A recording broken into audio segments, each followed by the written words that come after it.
The 2012 Tampa Bay Buccaneers finished their season out at 7-9 and find themselves drafting 13th overall in the 2013 NFL Draft. Their main offseason goal, I believe, is to address the 32nd ranked secondary, and I believe they've already done that in free agency so far. We'll hit on that in a second. Some of the transactions that they've made: they've cut Quincy Black at linebacker. They've also made a trade with the Philadelphia Eagles. They've traded wide receiver Aurelius Ben, as well as a 2013 7th-round draft pick for a 2013 6th-round draft pick, as well as a 2014 conditional pick. Who's in and who's out in Tampa Bay as for free agents? Who's in? Deshaun Goldston at safety signs a 5-year, $41.25 million deal formerly of the 49ers. That's the big signing for the Bucs. That's the guy who's going to solidify that secondary alongside of Mark Barron. Tom Crabtree at tight end on a 2-year, $1.6 million deal. Kevin Ogletree at wide receiver on a 2-year, $2.6 million deal. And Jonathan Casillas at linebacker on a 1-year, $1.4 million deal. As for departures, you had Michael Bennett make his departure to the Seattle Seahawks on a 1-year, $4.8 million deal.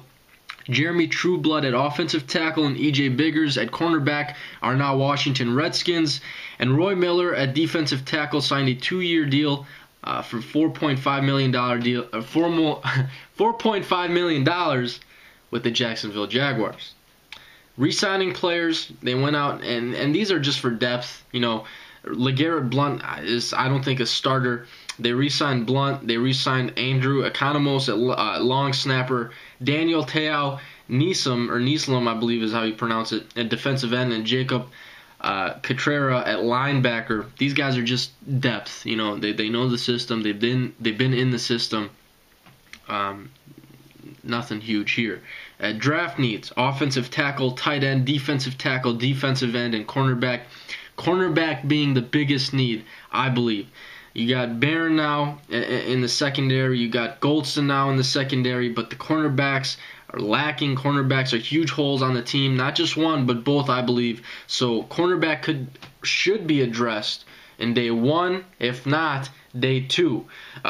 Taking a look at day one prospects: offensive tackle Lane Johnson, tight end Tyler Eifert. Don't think Eifert will go this high, but Dallas Clark, I believe, has only signed a 1-year deal. I believe he's a free agent. Eifert could be a possibility. Defensive tackle Sylvester Williams.